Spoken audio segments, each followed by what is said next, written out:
భారతదేశంలో రద్దీగా ఉండే సిటీలో ఒక బిజీ వార్డులో ప్రతి ఏడాది వేలల్లో శిశువులు జన్మిస్తారు. కొంతమంది ముందుగా పుట్టి చిన్నగా బలహీనంగా ఉంటారు. దశాబ్దాలుగా వారి మనుగడ సందేహంగానే ఉండేది. ఒక వైద్యుడు దానిని మార్చాలనుకునేంత వరకు. మానవ కరుణామృతం డాక్టర్ అర్మిదా ఫెర్నాండెస్, పద్మశ్రీ 2026. 1943లో కర్ణాటకలోని చారిత్రాత్మక పట్టణమైన ధార్వాడ్లో ఒక ప్రముఖ కవికి, ఒక గృహిణికి ఆప్యాయంగా పుట్టిన బాలిక. చిన్నప్పుడు మా అమ్మ ఎప్పుడూ చెప్పేది, పేదలకు ఇవ్వండి, ఇంకా దేవుడు మీకు 100 రెట్లు తిరిగిస్తాడు.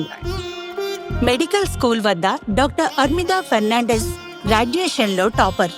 తర్వాత చదువుల కోసం ధార్వాడ్ నుండి ముంబైకి వెళ్లారు. ఆమె ఒక పీడియాట్రిషియన్ అయ్యింది. పట్టణ పేదలకు సేవ చేయడానికి ఆమె ముంబైలోని ఒక మున్సిపల్ హాస్పిటల్లో ఉద్యోగాన్ని అంగీకరించింది. త్వరలోనే పుట్టిన శిశువుల మరణాల రేటును చూసి ఆమె దిగ్భ్రాంతి చెందింది. చిన్న ప్రయోగాత్మక అధ్యయనాల నుండి లభించిన సమాచారంతో అద్భుతమైన చర్యలు తీసుకున్నారు. ఆమె నవజాత శిశువులకు స్నానం చేయించడం, నోటి ద్వారా గ్లూకోజ్ నీటిని ఇవ్వడం, ఆవు పాలు, పశువుల పాలు ఇవ్వడం, ఇన్క్యుబులేటర్లు వాడటాన్ని నిలిపివేశారు. ఇవన్నీ బ్యాక్టీరియా ప్రవేశపెట్టేవి. దానికి బదులుగా నూనెను ఉపయోగించారు. నవజాత శిశువులకు వెచ్చదనాన్ని అందించడానికి దీపాలను అమర్చారు. ఇన్ఫెక్షన్ రేట్స్ భారీగా పడిపోయాయి. మనుగడ రేట్లు పెరిగాయి. సందేహించిన ఆమె సహచరులు నమ్మారు. ఈ సులువైన చర్యలు ఇప్పుడు ప్రపంచవ్యాప్త నియమావళిగా మారాయి. ఆమె చేసిన గొప్ప ఆవిష్కరణ ఆసియాలోనే మొట్టమొదటి మానవ పాల బ్యాంకును ప్రారంభించడం. మానవ పాల బ్యాంకును ప్రారంభించినప్పుడు, నేను సిబ్బందిని నియమించినప్పుడు నిర్వాహకులు నన్ను పిచ్చిదాన్నని అనుకున్నారు. శ్రీకృష్ణుడికి ఆయన తల్లి కాదు, యశోద పాలిచ్చిందని చెప్పి ఒక నిర్వాహకుడిని ఒప్పించాల్సొచ్చింది.